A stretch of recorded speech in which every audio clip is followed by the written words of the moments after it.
Company গাড়ি দিয়ে delivery কাজ করা যে কি পরিমাণ যন্ত্রণা, চলেন সেটা আজকে আপনাদেরকে দেখাই।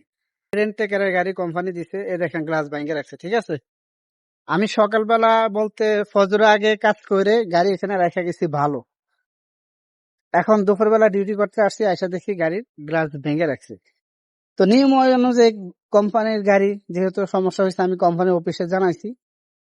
এখন তারা আমাকে যেটা বললো সেটা হচ্ছে পুলিশকে ফোন করার জন্য।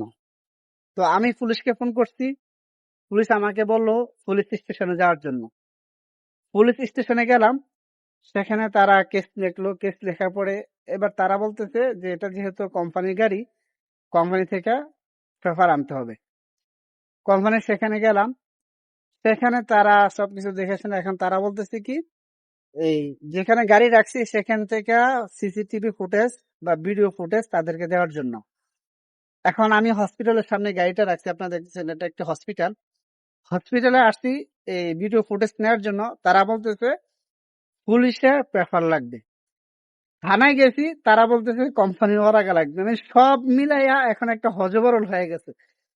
তো এখন অফিস থেকে আমাকে যেটা বলছে, তারা বলতেছে এই গ্লাসের অরিজিনাল গ্লাস ও কালার যেটা সেটা 1800 রিয়াল এটার দাম। তো আমাকে 50% দিতে হবে, অর্থাৎ 900 রিয়াল জরিমানা দিতে হবে। অথচ এই গ্লাস লাগাইতে মাত্র 150 থেকে 200 রিয়াল লাগে। তাহলে এবার বুঝতেছেন, যদি নিজের গাড়ি হইতো তাহলে ভাগ্যের উপরে ছেড়ে দিয়ে গ্লাস পাল্টায় নিতাম, 150 বা 200 রিয়াল লাগতো। কিন্তু কোম্পানি গাড়ি হওয়ার কারণে থানায় যাওয়া লাগছে, অফিসে যাওয়া লাগছে, সারাদিন কাজ বন্ধ, পেরেশানি, দৌড়াদৌড়ি, শেষ পর্যন্ত রেজাল্ট কি 50% অর্থাৎ 900 রিয়াল আমাকে জরিমানা দিতে হচ্ছে।